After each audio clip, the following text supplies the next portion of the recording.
자, 오늘 우리 오전에 주시는 하나님 말씀을 보도록 하겠습니다. 오전에 주시는 하나님 말씀은 호세아서입니다. 호세아 7장 11절부터 16절까지입니다. 다 찾으셨습니까? 제가 받들어 읽도록 하겠습니다. 11절부터입니다. 에프라임은 또한 마음이 없는 어리석은 비둘기 같으니 그들은 이집트를 부르며 그들은 아시리아로 가는도다. 그들이 갈 때 내가 내 그물을 그들 위에 쳐서 하늘의 새들처럼 잡아내리고 그들의 회중이 들었던 바와 같이 내가 그들을 징계하리라. 그들에게 화가 있으리라. 이는 그들이 내게서 도망하였음이라. 멸망이 그들에게 있으리라. 이는 그들이 나를 거역하여 범죄하였음이라. 내가 그들을 구속하였는데도 그들은 나를 거역하여 거짓말을 하여도다. 그들이 그들의 침상에서 울부짖을 때에도 그들은 진심으로 내게 부르짖지 아니하였도다. 그들은 곡식과 포도주를 위하여 모여서 나를 대적하여 반역하는도다. 내가 그들의 팔을 잡아서 힘을 주었으나 그들은 나를 대적하여 악을 꾀하는도다. 그들이 돌아오나 지극히 높으신 분께로 가지 아니하는도다.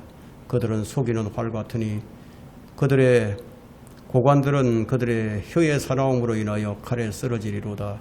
이것이 이집트 땅에서 그들의 조롱거리가 되리라. 오늘 이 설교 제목은 이스라엘이 조롱거리가 된 이유입니다. 이스라엘이 조롱거리가 된 이유.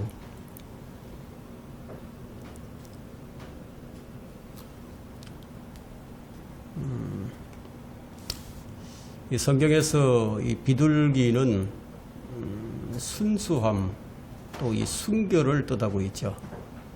그래서 이 성령님을 의미합니다. 상징을 합니다. 이 비둘기는. 그런데 이 호세아서에서는 에프라임은 마음이 없는 비둘기의 비유가 되고 있습니다. 이스라엘이 왜 세상의 조롱거리가 되었는가? 무엇 때문이었는가? 그 원인을 여기서 보여주는 거죠. 왜 하나님께서는 이런 사건들을 성경에 기록해 주셨을까요? 그것은 우리에게 교훈을 주시기 위해서예요. 우리에게 경고를 주시기 위해서입니다. 하나님께서는 경고 없이 심판을 하지 않으십니다. 항상 먼저 경고를 하시고 난 다음에 그 다음에 이제 심판을 하시는 분이죠. 오늘 우리는 어리석은 비둘기가 된 에프라임을 통해서 지금의 우리들의 모습을 비교해 보면서 이 잘못된 부분들, 그것을 바로잡을 수 있는 그런 계기가 되기를 간절히 바랍니다. 에프라임의 잘못은 그들의 안전을 보장받기 위해서 힘있는 강대국, 동맹을 맺으려고 이리저리 이제 찾아다닌 거죠. 그들은 하나님을 제외하고는 어디든지 손길을 다 뻗쳤습니다. 그런데 에프라임은 하나님을 섬기지만 하나님은 이슬람 하나는 형식적인 그런 섬김 뿐이었죠. 자, 이런 것들은 형식적으로 믿는 사람들을 지금 질타하고 있는 거예요. 자, 우리는 항상 죄와 불법이 문제라고 생각을 하지만 그 죄와 불법의 원인이 뭔지를 생각해내지는 못합니다. 죄와 불법의 원인이 하나님을 알지 못하는 무지 때문이라는 거예요. 가까이 계시는데, 하나님께서 가까이 계시는데 가까이 계신 하나님과 스스로 분리를 하는 에프라임이에요. 그런데 하나님의 능력을 제한하고 있는 에프라임입니다. 그들은 자기들의 국교를 바꾸려고 시도를 한 거예요. 그 신약 성경에 나오는 소아시아에 있는 7교회, 그 교회의 7교회의 본산이 어디냐 하면은 트리키예죠. 트리키예. 근데 지금 트리키예는 기독교 국가가 아니에요. 이슬람 국가입니다. 거의 95% 정도가 이슬람인들입니다. 불교는 기독교는 한 5%도 제외 안 된다고 합니다. 고려 시대에 국교가 불교였어요. 조선 시대에는 불교에서 유교로 바뀌었어요. 이 북왕국 이스라엘은 유일신에서 다신교로 이제 바꾸려고 하는 그런 시도를 계속해서 이제 반복해 왔습니다. 율법 대신에 스스로 만든 법을 대체시키고요. 또 우상들을 경배하는 것으로 하나님을 경배하는 것을 대신하려고 했습니다. 왕과 고관들이 이런 데 앞장을 서서 시도를 했는데 백성들이 아주 크게 저항을 하는 것이 아니라 반대하는 게 아니라 오히려 그렇게 하는 것을 더 좋아했습니다. 그래서 예레미야 선지자는 이제 이렇게 얘기를 합니다. 경이롭고 무서운 일이 그 땅에서 행해지는도다. 선지자들은 거짓되이 예언하고 제사장들은 그들의 권력으로 다스리며 내 백성은 그렇게 하는 것을 사랑하니 마지막에는 너희가 어찌하려느냐 하고 예레미야 5장 30절과 31절에 이런 말씀을 기록해 두셨어요. 그런데 이런 일들이 안 일어날 것 같지만 실제적으로 뭐 그런 일이 그때뿐만 아니라 지금도 계속되고 있다는 사실이에요. 백성들은 거짓된 것을 더 사랑합니다. 이 나라의 국민을 한번 보세요. 이 나라의 백성들을. 저는 이런 기록들을 읽으면서 어쩌면 지금 이 대한민국과 똑같은지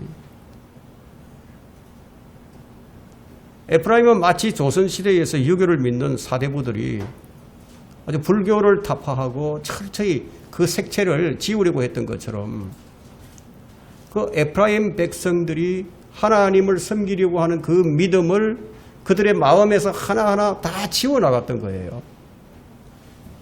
율법에 따라서 예루살렘 성전에서 하나님을 경배해야 되는데 장소를 변경해서 베델과 단의 제단을 쌓게 만들었어요. 그리고 하나님 대신에 금송아지를 경배하게 했습니다. 에프라임의 초대 왕이 누구예요? 여로보암이죠. 이 여로보암이 이 남왕국 유다와는 전혀 다른 정책을 펼쳤습니다. 제사장 체계를 바꿔버렸습니다. 그리고 지키는 절기를 바꿔버렸어요. 자, 이런 정책은 아합왕 때에 와서는 아주 절정을 이루게 되는데요. 그때는 바알이 국교가 되어버립니다. 왕과 고관들이 이러한 정책은 이스라엘이 완전히 멸망할 때까지 지속적으로 계속 밀고 나갔어요. 그들에게 엘리야도 있었고 엘리사와 같은 그런 선지자들이 있었으나 결국 이스라엘은 실패로 끝나고 말았습니다. 급기야 이제 아모스 선지자는요, 어떤 명령을 받게 되냐면 더 이상 하나님 말씀을 선포하지 말라.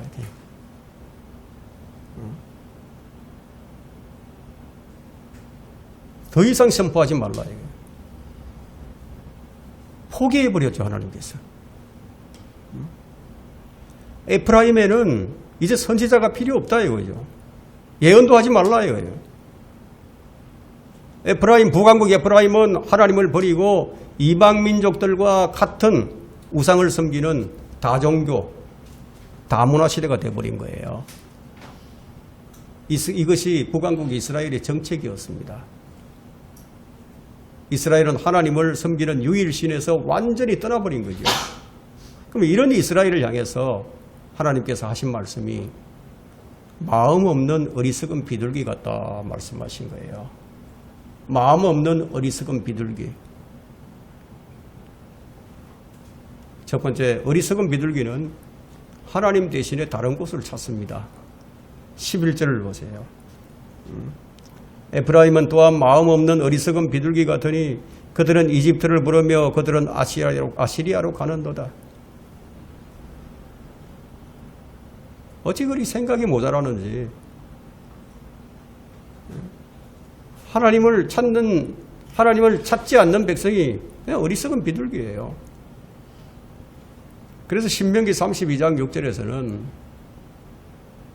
복과 저주를 쭉 말씀을 하시면서 오 어리석고 현명하진 백성아 이렇게 부릅니다. 오 어리석고 현명하지 못한 백성아, 너희는 주께 이같이 보답하느냐?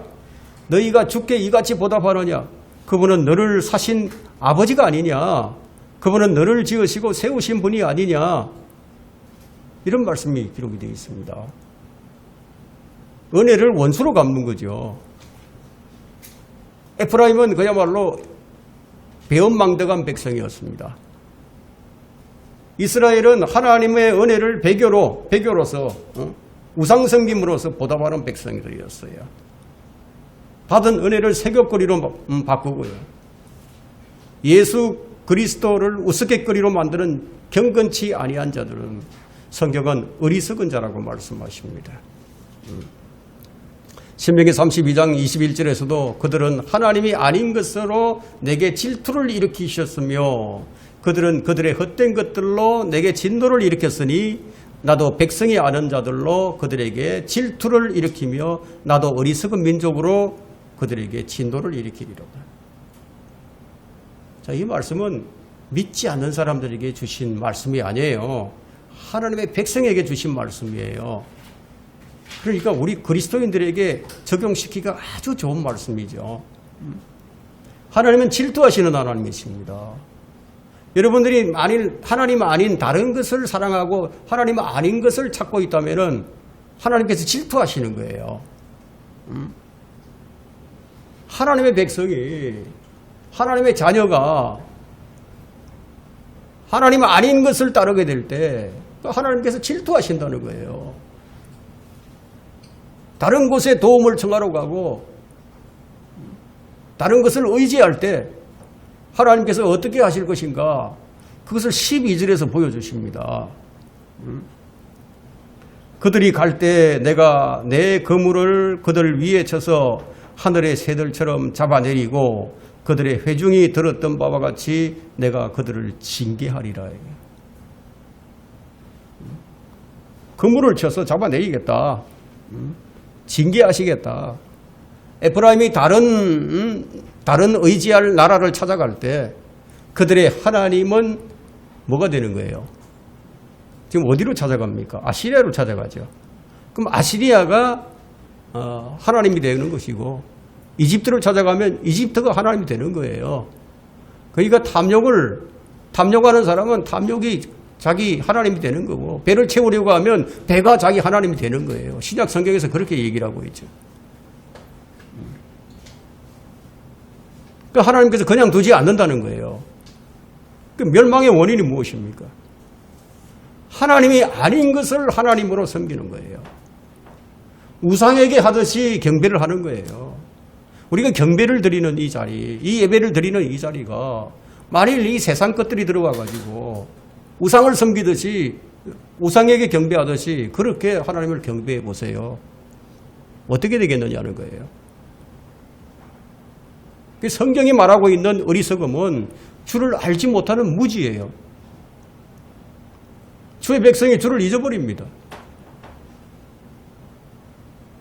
우리 주님께서도 어리석은 자를 비유로서 설명해 주신 적이 있는데 누가복음 12장 20절과 21절입니다. 누가복음 12장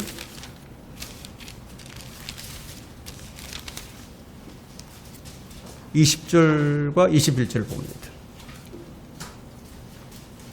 어리석은 자의 비유를, 어떤 자가 어리석은 자냐 보세요. 20절부터 읽습니다.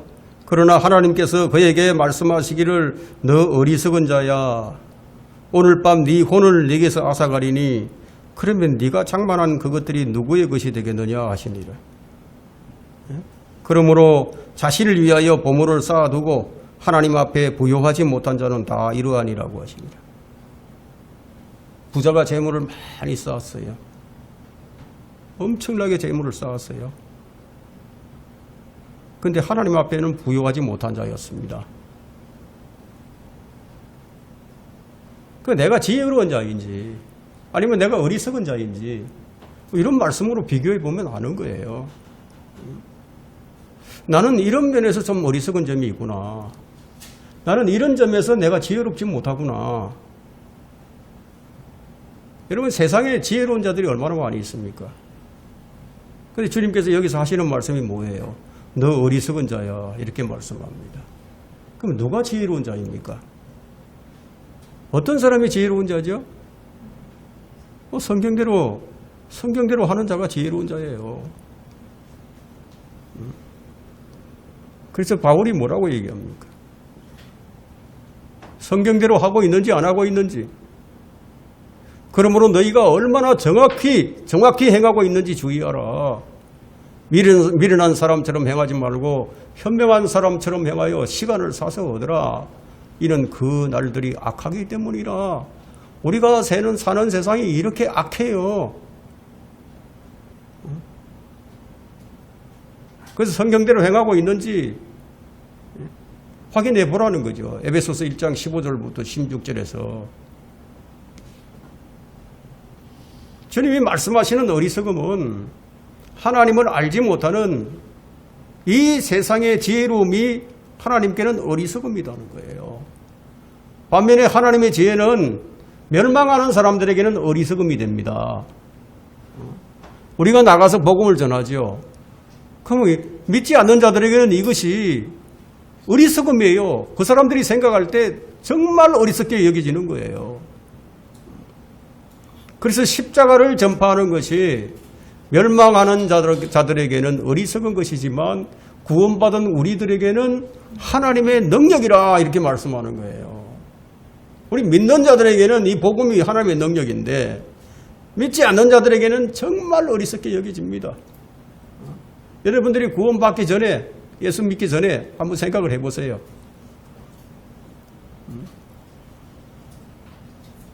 이 시대에 높임을 받는 학자들은 높임을 받아요. 어디서나. 근데 그들이 하나님을 알지 못한다면 주님 뭐라고 말씀하십니까? 너 어리석은 자야. 너 어리석은 자야.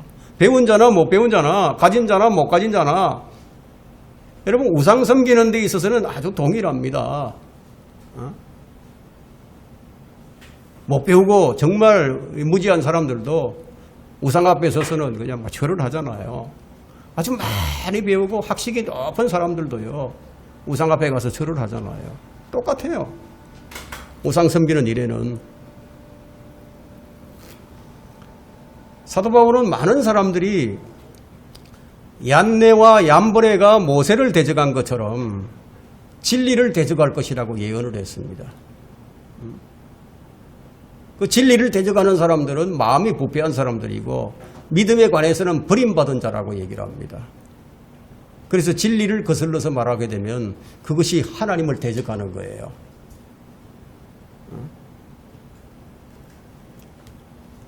야고보 사도도 진리를 거슬러 거짓말하지 말라고 했습니다. 진리를 거스른다는 것은 무엇을 의미하죠? 여러분, 진리는 성경이잖아요. 진리가 성경이에요. 그러니까 여러분, 성경에 없는 말을 하지 말라는 거예요. 성경에 없는 어떤 용어들이나 이 단어들 이런 거 별로 사용하지 않는 게 좋습니다. 우리는 진리를 말해야 합니다.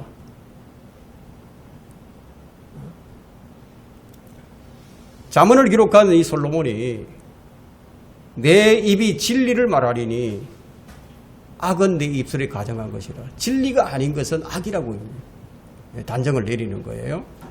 잠언 8장 7절에서 그렇게 얘기를 하고 있죠. 진리이신 하나님, 또 진리이신 예수님, 진리이신 성령님,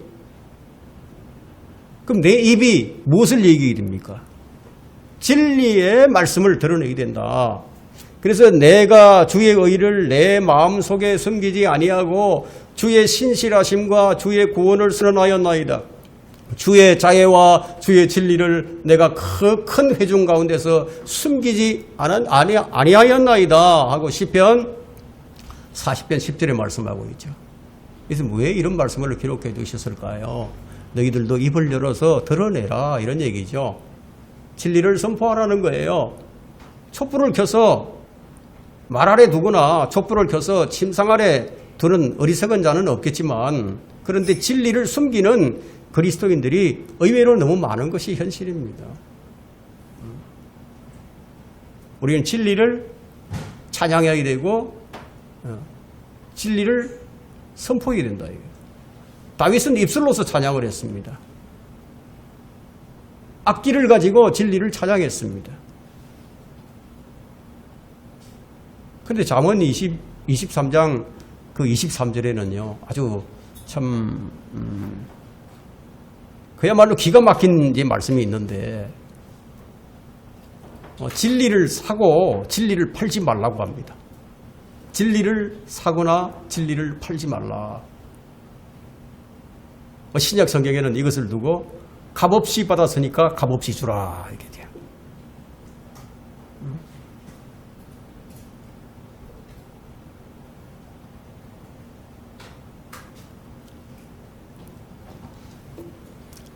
진리의 하나님을 어떻게 사고 팔 수 있겠습니까? 값없이 사야 되겠죠. 돈 없이 값없이 사야 됩니다. 우리가 돈 없이 사는 거예요. 돈 없이 값없이 사는 거예요. 그냥 받는 거죠. 근데 대신 우리가 이제 그렇게 산 것은, 값없이 산 것은 절대로 팔지 말고 간직을 해야 됩니다. 또 그 진리를 자녀들에게 알려줘야 됩니다. 어린 시절에, 어린아이 때부터 교회를 다니고 하나님의 말씀을 듣고 이렇게 성장한 그 사람은요, 그 말씀이 기억 속에 남아있게 됩니다. 언젠가는 돌아와요. 곁길로 갔다가도 다시 돌아옵니다. 그래서 진리를 선포하고 진리를 가르치는 일이 그만큼 중요한 거예요.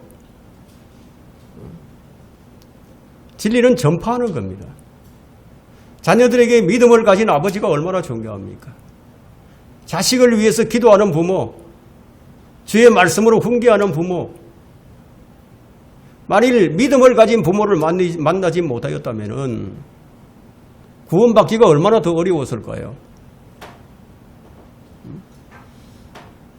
성도는 진리를 구해야 돼요.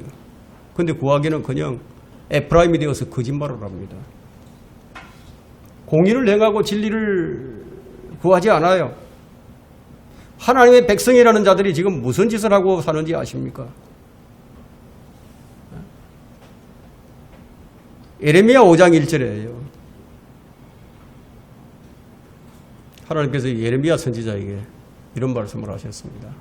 너희는 예루살렘 거리를 여기저기 달려서 이제 가서 보고 알라는 얘기예요. 거기 많은 넓은 곳에서 찾아라. 그 넓은 곳에서 찾아라. 만일 너희가 한 사람이라도 찾을 수만 있다면, 공의를 행하고 진리를 구하는 누군가가 있다면 내가 그 성읍을 용서하리라. 그런데 한 사람도 없었어요. 이 말씀으로 사람들이 어떻게 사는지, 어떻게 하나님을 대적하고 사는지를 보여주는 거죠. 이스라엘은 어느 정도로 진리를 멀리했냐면은 다니엘 9장 17절에 다니엘 9장 13절에 나온 말씀인데, 모세의 율법에 기록된 대로 이 모든 재앙이 우리에게 닥쳤으나, 여러분, 이 모세의 율법에 기록된 대로 이 모든 재앙이 우리에게 닥쳤다는 거예요. 근데 우리는 우리의 죄악으로부터 돌이키거나 주의 진리를 깨닫도록 주 우리 하나님 앞에 우리의 기도를 하지 않았나이다. 온갖 재앙이 다 닥쳤어요. 근데 돌이키지 않았다는 거예요.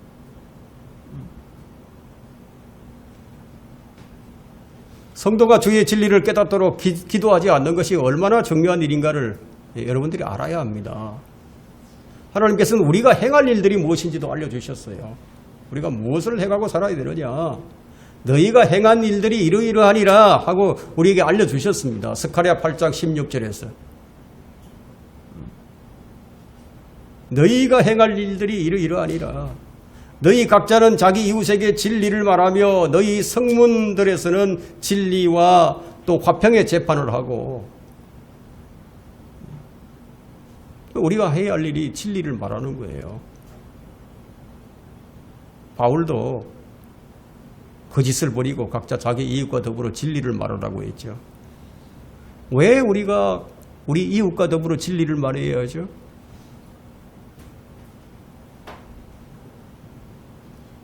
바울은 우리가 서로 지체이기 때문에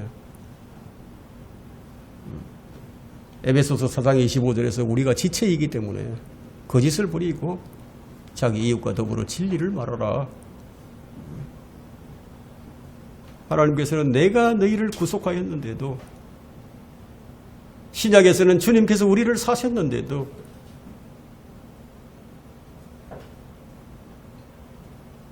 진리를 구하지 않는다. 이것이 하나님을 거역한 에프라임의 영적인 상태였습니다. 두 번째, 어리석은 비둘기는 고통으로 울부짖을 때도 진심으로 주께 부르짖지 않습니다. 기가 막힌 일이 일어나는 거죠. 하나님께 기도를 하는데 진심으로 기도를 하지 않는 거예요. 하나님께 경배를 드리는데 진심으로 경배를 하지 않는 거예요. 14절을 보세요. 그들이 그들의 침상에서 울부짖을 때에도 그들은 진심으로 내게 부르짖지 아니하였도다. 그럼 무엇을 위해서 부르짖는지 아십니까? 그 다음 부분에 나오죠. 그들은 곡식과 포도주를 위하여 모여서 나를 대적하여 반역하는도다. 그들이 무엇 때문에 모입니까? 기복적인 신앙을 얘기하고 있죠. 뭔가 땅에 대한 복을 받기 위해서 모였다는 거예요. 먹는 것, 곡식과 포도주를 위해서 먹고 마시는 것. 근데 그것으로 무엇을 한다? 하나님을 대적해서 반역을 한다고 말씀하십니다. 참 의미심장한 말씀이 아닐 수가 없어요.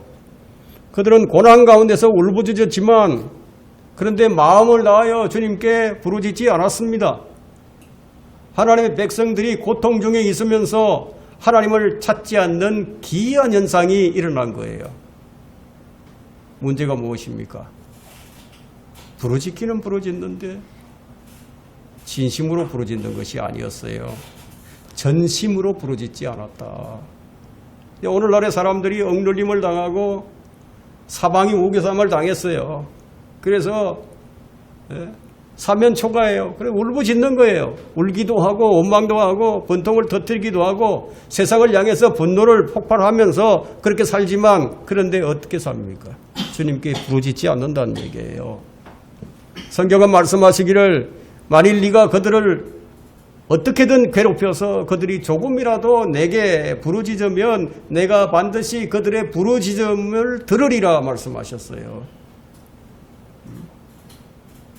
내게 부르짖으면 주님께서 들으신다고 말씀을 하셨는데 부르짖지 않았다 이거죠. 어떻게? 부르짖긴 부르짖는데 진심으로 부르짖지 않았다. 전심으로 하지 않았다는 겁니다. 요나가 지옥의 뱃속에서 주님께 부르짖었습니다. 그때 어떻게 부르짖었을까요?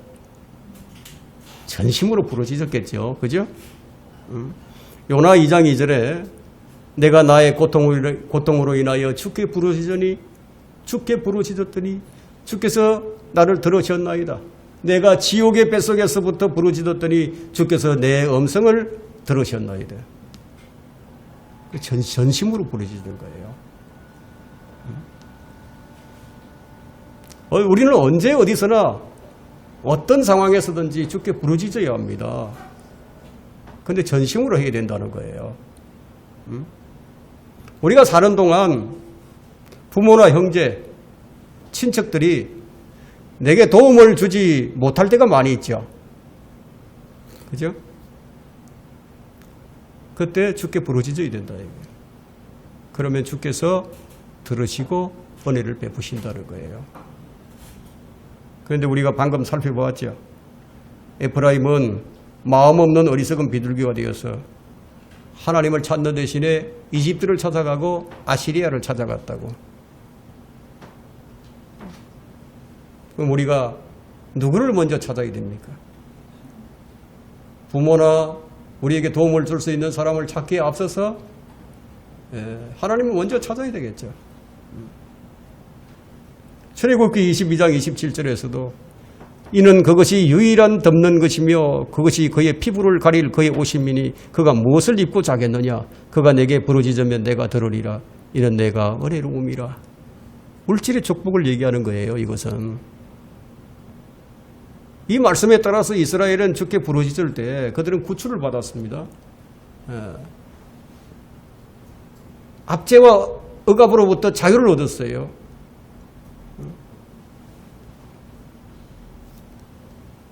주님은 여러 차례 말씀하십니다. 내가 너를 구해내었다고. 재판관계 10장 12절에도 시돈인들과 아말렉인들과 마온인들이 너희를 압제할 때 너희가 내게 부르짖었을 때 내가 그들의 손에서 너희를 구해내었느니라. 부르짖으면 구해주셨다. 이것이 이스라엘의 역사의 반복이었습니다. 부르짖으면 구해주셨어요. 그런데 호세아서에 와서는 이런 말씀이 기록이 되어 있습니다. 아모스에서는 더 이상 이제 선포도 하지 말라.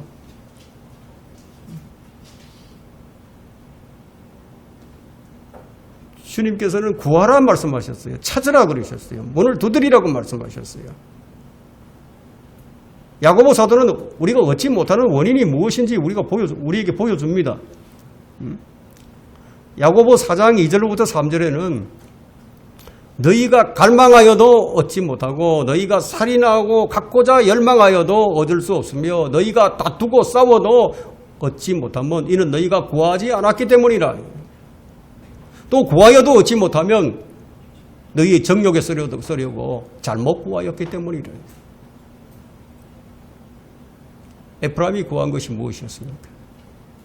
주를 구한 것이 아니었어요. 그들이 무엇을 구했는지 14절에 나오죠. 그들은 곡식과 포도주를 위하여 모여서 먹고 사는 문제. 나를 대적하여 반역하는도다. 그들이 모이지 않는 것이 아니었어요. 그들은 열심으로 모였습니다. 그런데 그들의 모임이 무엇이었습니까? 경제활동을 위한 모임이었어요. 주를 위한 거룩한 집회보다는 이익을 위한 모임을 훨씬 더 소중히 여겼습니다. 이것은 오늘날 교회가 무엇을 위해서 모이는지를 확인해 보라는 거죠. 너희가 무엇을 위해서 모이고 있느냐.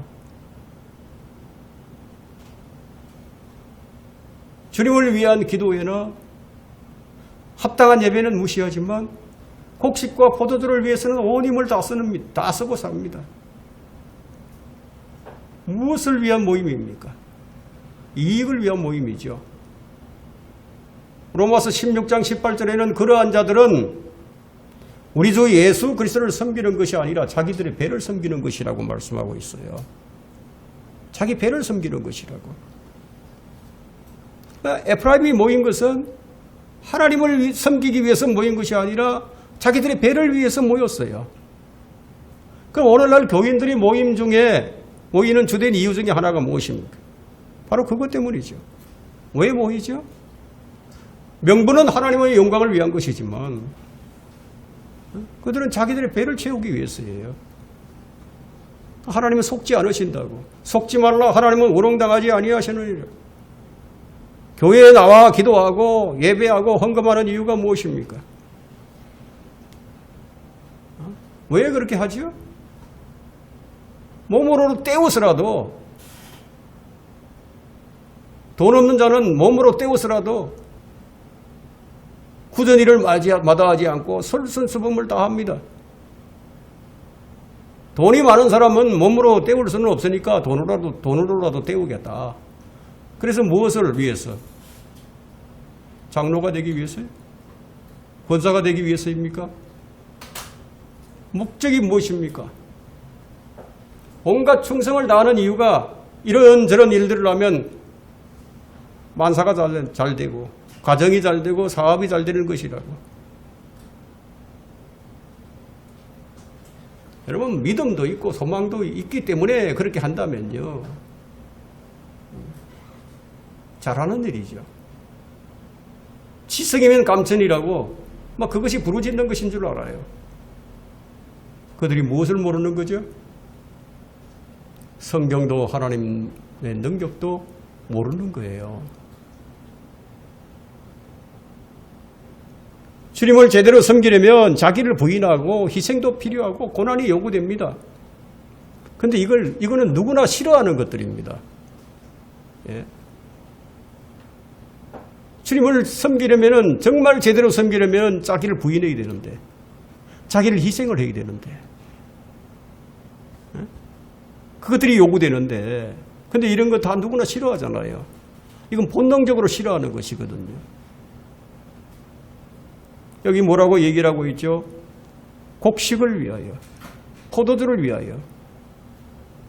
이런 것들이 아니기 때문에. 곡식을 위하고 포도주를 위한 것이라면은 싫어하지 않죠. 그런데 자기를 부인해야 되고 희생도 필요하고 고난도 요구된다고. 하나님을 제대로 섬기려면 그렇게 해야 된다고 그러니까. 예배를 드린다는 말이 무슨 말이죠? 예배를 드린다. 예배를 이제 워십이라고도 얘기하고요. 서비스라고도 얘기합니다. 때로는 메스라고도 부르기로 하는데 이 의미는요. 자신을 제물로 드리는 거예요. 자신을 제물로 드리려면 어떻게 해야 됩니까? 손해를 보는 거죠. 그죠? 그 예배라는 뭐냐? 기본적으로 희생이에요. 근데 내가 왜 손해를 보느냐? 나는 이익을 위해서 왔는데 이런 것 저런 거 잘 모르고 그냥 다녔는데 나중에 알고 보니까 야, 이 예배라는 것이 내게 이익이 되는 것이 아니라 희생을 요구하더라는 거예요. 그것도 자신을 살아있는 제물로, 산제물로 드리라고.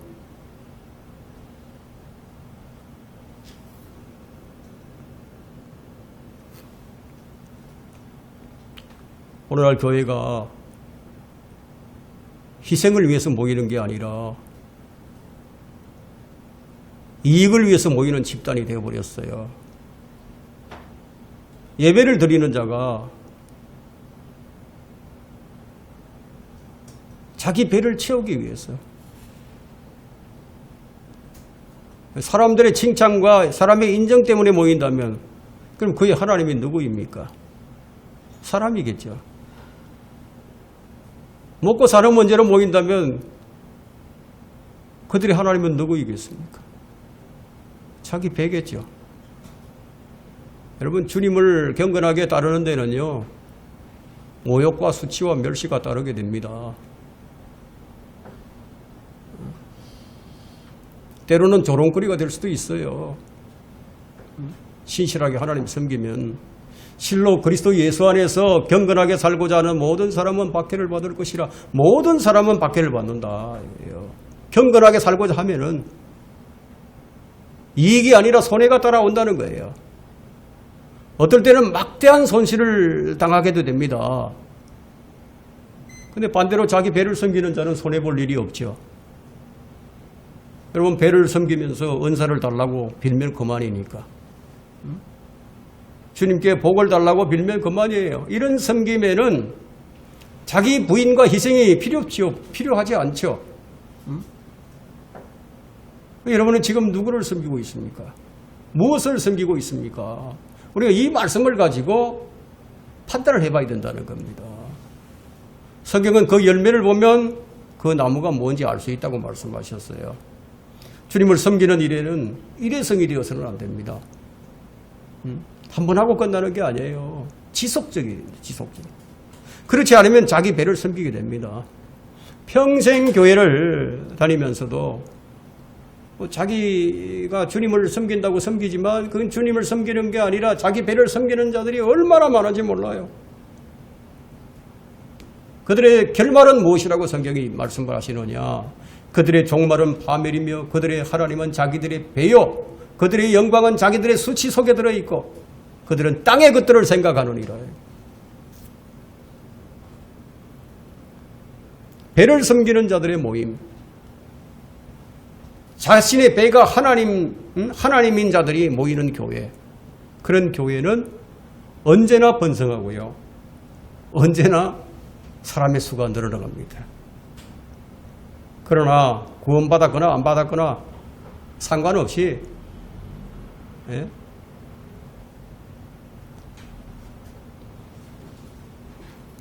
정말 믿음으로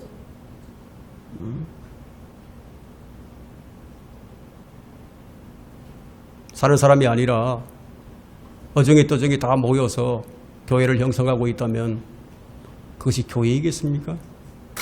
한번 생각을 해보세요. 교회가 아니라 동물원이 되는 거죠. 그런 자들은 죽게 수치를 당하게 됩니다.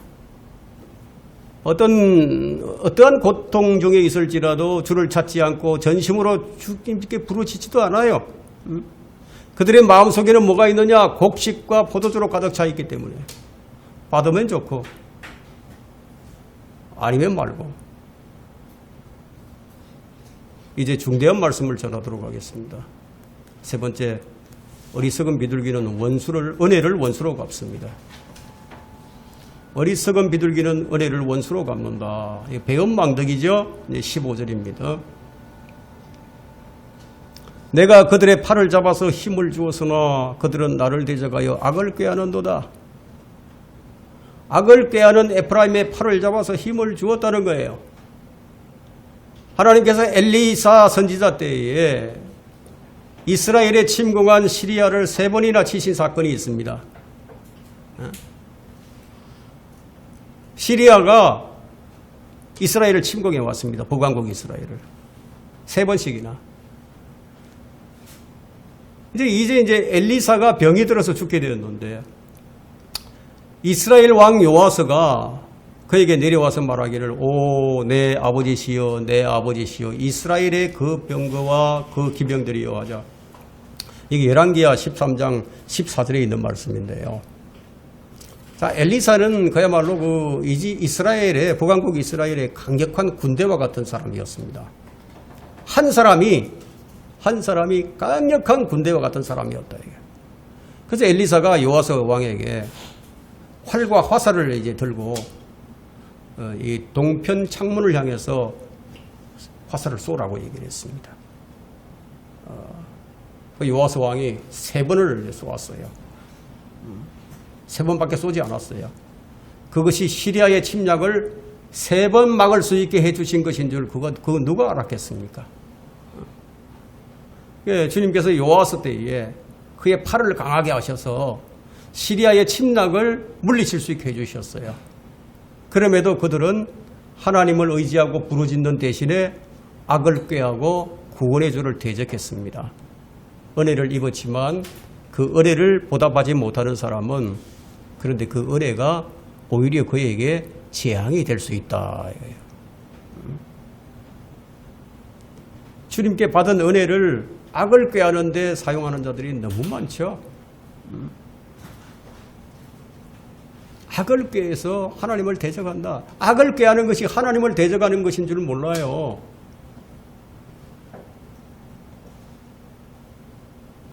주님을 믿는 성도들이 아니라 주님을 대적하는 성도들이 바로 에프라임이에요. 어리석은 비둘기예요. 주님께서는 주를 대적하는 자들을 어떻게 하실 것인지 모세를 통해서도 미리 말씀을 해주셨습니다. 레위기 26장 21절에요. 레위기 26장을 한번 펼쳐보십시오.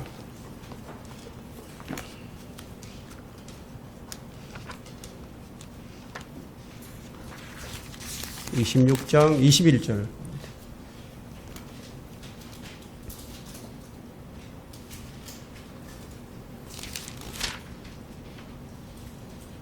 만일 너희가 나에게 반대하여 행하고 내게 경청하지 아니하면 내가 너희 죄들에 따라 너희 위에 재앙을 7배나 더 가져오리라. 자, 재앙을 7배 더 주신다. 이렇게 미리 경고를 하셨어요. 그때 뭐 따라서 기분에 따라서 그렇게 하시는 분이 아니라. 그리고 23절을 보세요. 23절과 24절.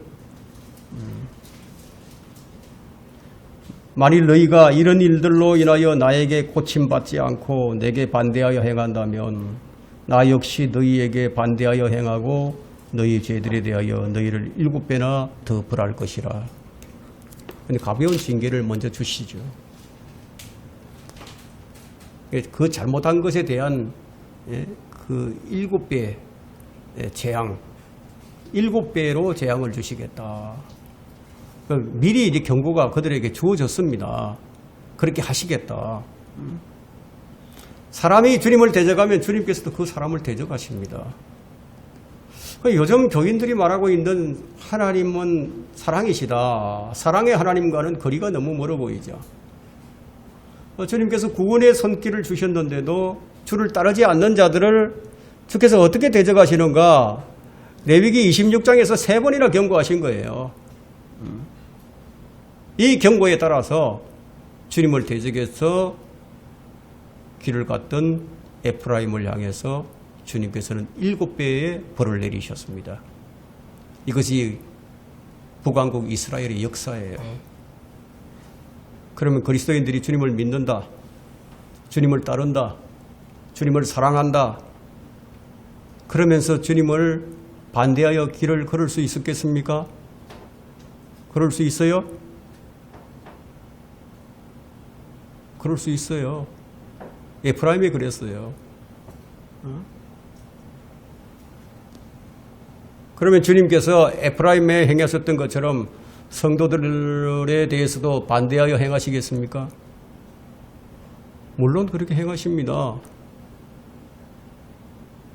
마귀를 대적해야 할 성도가 주님을 대적하는 그런 경우가 많이 있어요. 성도들이 어떻게 주님을 대적합니까? 어떻게 주님을 대적하며 걷는다는 거죠? 여러분, 그것은 육신을 따르면 주님 반대하는 거예요. 육신을 따르게 되면 주님을 대적하는 거예요. 육신은 성령을 거슬러 욕심을 부린다고 했습니다. 성령은 육신을 거슬러서 반목한다고 했습니다. 우리 육신은 성령의 생각들, 성령의 일들을 반대합니다.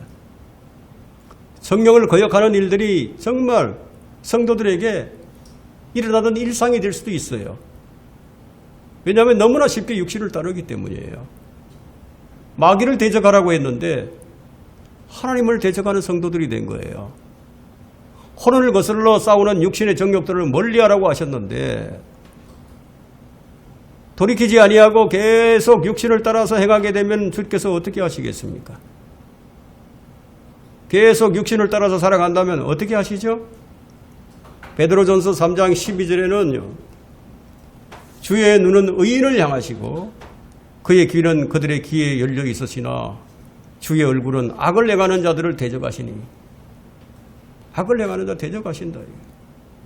그래서 그리스도인이 되었다는 것은 죄를 지어도 괜찮은 위치가 아니에요. 그리스도인은 율법 아래 있지 않고 은혜 아래에 있으니까 죄를 지어도 된다. 그게 아니라 결코 그럴 수 없다고 성경은 말씀하십니다. 구원받은 성도라고 할지라도 악을 행하게 되면 주께서 그를 대적하신다는 거예요. 뭐 구원을 취소한다는 이런 말씀이 아니에요. 주님이 어떤 사람을 대적하시면 그는 결코 온전할 수가 없게 됩니다. 많은 성도들이 어리석은 에프라임이 되어서 조롱거리가 되어버렸습니다. 에프라임은 단 한 번도 온전하게 주께로 돌아온 적이 없었어요. 놀랍지 않습니까, 여러분? 북왕국 이스라엘은 단 한 번도 온전하게 주께로 돌아온 적이 없었다는 거죠. 그래서 16절에서 말씀하시기를 그들이 돌아오나 지극히 높으신 분께 가지 아니하는도다. 그들은 속이는 활과 같으니 그들의 고관들은 그들의 혀의 사나움으로 인하여 칼에 쓰러지리로다. 이것이 이집트 땅에서 그들의 조롱거리가 되리라. 그들이 믿었던 이집트 땅에서 그렇게 될 것이고 그들이 믿었던 시리아에 의해서 그렇게 될 것이라고 지금 경고를 하시는 거죠. 주님은 수도 없이 이스라엘을 치유시키려고 했지만 에프라임이 죄악과 사마리아의 악이 다 드러나 버렸습니다. 그들은 거짓을 행하고 도둑들이 안으로 들어오고 강도떼가 밖에서 약탈을 합니다. 치안 상태의 부재라고 할 수 있죠. 지금의 대한민국 정치 관료들의 상태와 똑같습니다. 강도짓을 하고 거짓말하고 간음하고 살인하고 위증, 공문서 위조, 사기 선동, 아니면 말고식에 허위 날조 유포, 허위 사실이 드러나게 되면 말 바꾸게 하고 누구 하나 책임지는 사람이 없어요. 책임지는 정치인이 없어요. 국민이 누구를 신뢰하겠습니까? 지금 에프라임의 상태가, 그때 에프라임의 상태가 지금의 한국 상태와 똑같다 이거예요. 이 시대 교회는 돌아오지만 진정으로 하나님께 돌아오질 않습니다. 성경대로 돌아가자, 성경으로 돌아가자 하지만 성경으로 돌아오지 않습니다. 이런 자들을 향해서 주님은 2절에서 이렇게 말씀하십니다.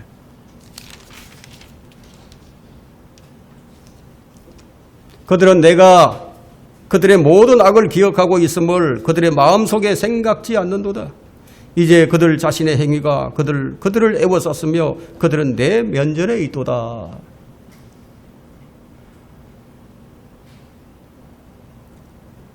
모두가 심장이 없는, 마음이 없는 비둘기와 같습니다. 이스라엘은 돌아오지만 지극히 높으신 분께 돌아온 것이 아니었어요. 정상적으로 돌아온 것이 아니었다. 지금 이스라엘이 1948년 5월 14일에 건국을 했습니다. 본토로 돌아오고 있죠. 지금도 계속 돌아옵니다. 그런데 그들은 주님께로 돌아온 것이 아닙니다. 이스라엘은 우상숭배와 악한 습관과 도덕적 행위가 그들의 일상이었어요. 그 상태가 어느 정도였느냐 하면 9절과 10절에 보면 나옵니다. 9절에 타국인들이 그의 힘을 삼켰으나 그는 그것을 알지 못하나니 정령 백발이 그에게 여기저기 생겨나도 그는 알지 못하는도다. 이스라엘의 교만은 그의 얼굴에 증거가 되는도다. 그들은 이 모든 일을 당하여도 주 그들의 하나님께로 돌이키지 아니하며 그를 찾지도 아니하는도다. 심각한 상태예요. 이스라엘은 속이는 활과 같습니다. 몸은 돌아왔는데 마음은 돌아오지 않았어요. 멀리서 보면 화살을 쏘는 신용만 해도 여러분 화살을 쏘는 것처럼 보이죠. 그죠? 멀리서 보게 되면 그들이 하나님께로 돌아온 것처럼 보이지만 돌아온 것이 아니에요. 지금 이스라엘의 상태가 바로 이와 같아요. 여러분 회개 없는 구원은 없어요. 회개 없는 구원이 없는데도 불구하고 그냥 교회만 다니면 다 구원받은 것처럼 보여요. 멀리서 보면은.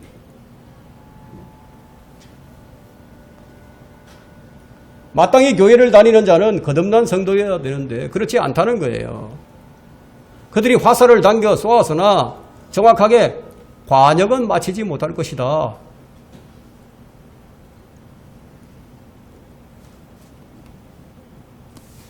결론은 어리석은 비둘기는 세상의 조롱거리가 됩니다.